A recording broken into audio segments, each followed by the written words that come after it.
اب وہ Donald Trump کی طرف کیوں دیکھ رہے ہیں؟ اب بھی وہی ہے. ڈونلڈ ٹرمپ کیا پاکستان نے دورے کی دعوت دی ہے عمران خان نے؟ نہیں, ساری پی ٹی آئی کیا اس بات پر کمپلیٹ اپنی تقیہ نہیں کر کے بیٹھی ہوئی کہ ڈونلڈ ٹرمپ آئیں گے عمران خان کو چھوڑائیں گے؟ تقیہ اللہ کے اوپر ہے, اس کے بعد آپ لوگوں کے اوپر ہے جو ہمارے ووٹر ہیں. اس کے علاوہ کسی پہ تقیہ اگر ہوتا تو تقیے والے جو ہیں وہ ایک دفعہ ان کو تقیہ یہاں رکھ کے دیتے ہیں, وہ سیدھے سرکاری جہاز میں لندن جاتے ہیں, دوسری دفعہ وہ جدہ جاتے ہیں, تیسری دفعہ وہ علاج کرانے کے لیے جاتے ہیں. تقیے والے وہ ہیں. ہم ہیں وہ جو صرف آپ اللہ کے بعد اپنے پاکستان کے اوپر, پاکستان کے لوگوں کے اوپر تقیہ کرتے ہیں. اب یہ بھی ان کی ناکامی ہے کہ میں نے کہا تھا ان کے 3 وزیروں کو کہ آپ ڈونلڈ ٹرمپ کے اوپر تنقید کی کوئی ٹویٹ کریں, اور پھر آپ نے کہا تھا کہ جو ہی وہ جیتا اس ٹویٹ کو ڈیلیٹ کریں, اور پھر اس کیمرہ مین نے ان کو کہا تھا کہ اب آپ لڑائی شروع کر دیں ایک رچرڈ کے ساتھ. اور اس نے, میں تو شکریہ اس کا ادا کرنا چاہیے پوری قوم کو, جس ٹیلی ویژن نے اردو میں اس کے خلاف ٹویٹ لگا کے یہ سمجھا کہ انگریزی میں ٹرانسلیٹ نہیں ہوگی, گوگل نے ٹرانسلیٹ کر کے اس ٹیلی ویژن کو ایکسپوز کر دیا. تو یہ وہ کام ہے جو ان کے سارے پیارے اپنے کر رہے ہیں. پی ٹی آئی نے تو ابھی کیا ہی کچھ نہیں ہے. پی ٹی آئی تو کرے گی انشاءاللہ العزیز.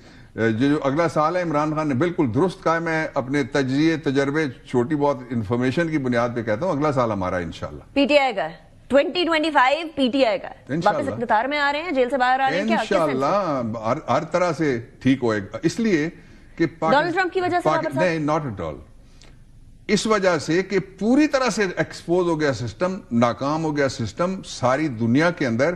آپ دیکھیں کہ پہلی دفعہ جو یورپی یونین ہے وہ چھٹی والے دن جو ہمارے ایم ٹی سیز کے ٹرائل کے کنوکشنز ہیں ان کو کنڈیم کرتی ہے, ان کو ریجیکٹ کرتی ہے. امریکہ کرتا ہے, برطانیہ کرتا ہے. وہ اسرائیل کے حملوں کو ریجیکٹ نہیں کرتے. میں اس پہ آتا ہوں جی. اچھا, دوسرا یہ ہے, یعنی ان کی بات کو تو we should take with a pinch of salt, right? نہیں, وہ دیکھیں نا, تو شہباز شریف تلوار لے کے گھوڑے پہ بیٹھ کے جا رہا تھا, صلاح الدین ایوبی بن کے جا رہا تھا, ہم نے اس کو پکڑ کے روک لیا ہے.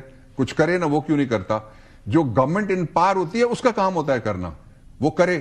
ہم نے جب امریکہ کو راستہ نہیں مل رہا تھا افغانستان سے نکلنے کا تو پڑوس میں امن کے لیے ہم نے مدد کی تھی. یہ بات آپ نے بڑی امپورٹنٹ کہی ہے بابر صاحب. اچھا سنیے نا, دوسرا یہ ہے کہ اسرائیل کی جب آپ مثال دیتے ہیں تو اسرائیل مغرب کا ایک ناجائز بچہ ہے اور وہ فلسطینیوں کی زمینوں پہ قابض ہے.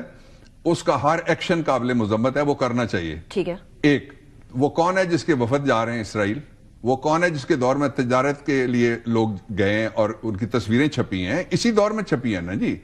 عمران صاحب کے دور میں بھی ایک خبر آئی تھی ہیلی کاپٹر والی, وہ بھی غلط تھی. نہیں, یہ بالکل صحیح ہے. میں کہہ رہا ہوں ٹیلی ویژن کے اوپر غلط ہے تو بتائے نا گورنمنٹ کے غلط ہے. چلیے, گورنمنٹ کو کھلی ایک انویٹیشن ہے میرے شو پہ آ کر بتا دیں. کوئی کسی جگہ سے کوئی بوٹ پالش کرنے کے لیے ان کو دنیا میں جس جگہ دے گا وہاں پہ یہ پہنچنے کے لیے تیار ہیں. جو اسرائیل قابل مذمت ہے. غزہ کے اوپر جو کچھ ہو رہا ہے ہمارا دل بھی رو رہا ہے, ہم اس کے اوپر احتجاج کرنے کے لیے باہر نکلتے ہیں, ان کی گورنمنٹ پرچے کرتی ہے. That is wrong. آج ویسے جماعت اسلامی نکلی ہے, لیکن بابر صاحب آپ نے افغانستان کی بڑی امپورٹنٹ بات کہی ہے. افغانستان کے بارے میں وہاں سے اٹیک ہوتا ہے, ٹی ٹی پی کو ٹی ٹی اے سپورٹ کرتی ہے اور یہاں اٹیک کرتی ہے اور ہمارے جوانوں کو شہید کرتی ہے. جب وہاں پاکستان کوئی کارروائی کرنے کی بات کرتے تو عمران خان صاحب کہتے ہیں یہ بڑا غلط ہوا ہے. تو وہ جو شہید ہو رہے ہوتے ہیں وہ غلط نہیں ہو رہا کیا؟ نہیں, وہ کس نے کہا ہے شہید جو ہو رہے ہیں وہ غلط نہیں ہو رہا؟ نہیں, وہ بچے ہیں ہمارے. دوسری بھی سٹیٹمنٹ وہ ہمارے بھائی ہیں. میرا تو تعلق ہی ایک ایسے خاندان سے بھی اور ایک ایسے علاقے سے, ہر گھر میں ایک فوجی ہے, اور میرے اپنے خاندان میں میرے سسرال سمیت ہر گھر میں ایک شہید بھی موجود ہے. اس لیے یہ جو بات کہتا ہے یہ فضول بات ہے, انتہائی پروپیگنڈا. نہیں, یہ شریف لیگ کا پروپیگنڈا ہے. جو خان صاحب کہتے ہیں وہ 2 چیزیں ان کے اوپر وہ کنسسٹنٹ ہیں. ایک کہ اپنے ملک میں اپنے لوگوں کے اوپر طاقت کے ذریعے سے آپریشن نہیں کرنا چاہیے, نمبر 1. اور آپ کو یاد ہے جب فاٹا کے آپریشن ہو رہے تھے تو وہ ایک امن مارچ لے کے وہاں پہ گئے. دوسرا یہ ہے کہ پڑوسیوں کے ساتھ آپ کو تعلقات نارمل رکھنے چاہیے. پڑوسی جوتے مارے, مسائل مارے, گنے مارے, یہ کس نے کہا ہے؟ یہ کس نے کہا کر رہے ہیں نا؟ تو نہیں, تھوڑا پیچھے جائیں نا. یہ شروع کس کے دور میں ہوا؟ یہ ساری دنیا کے جہادست پاکستان میں لے کے آنے والا مارشل لا ایڈمنسٹریٹر تھا ضیاء الحق. اس وقت عمران خان کھلاڑی تھا. میں طالب علم ہوں گا یا میں وکیل ہوں گا. ایک.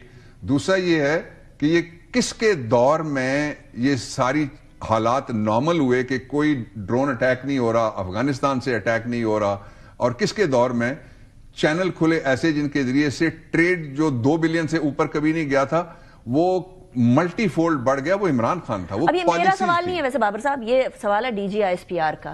یہ کس کے زمانے میں ٹی ٹی پی کو واپس آباد کیا گیا تھا, کس کے زمانے میں؟ ایک منٹ رک جائیے نا, ایک ایک کر کے.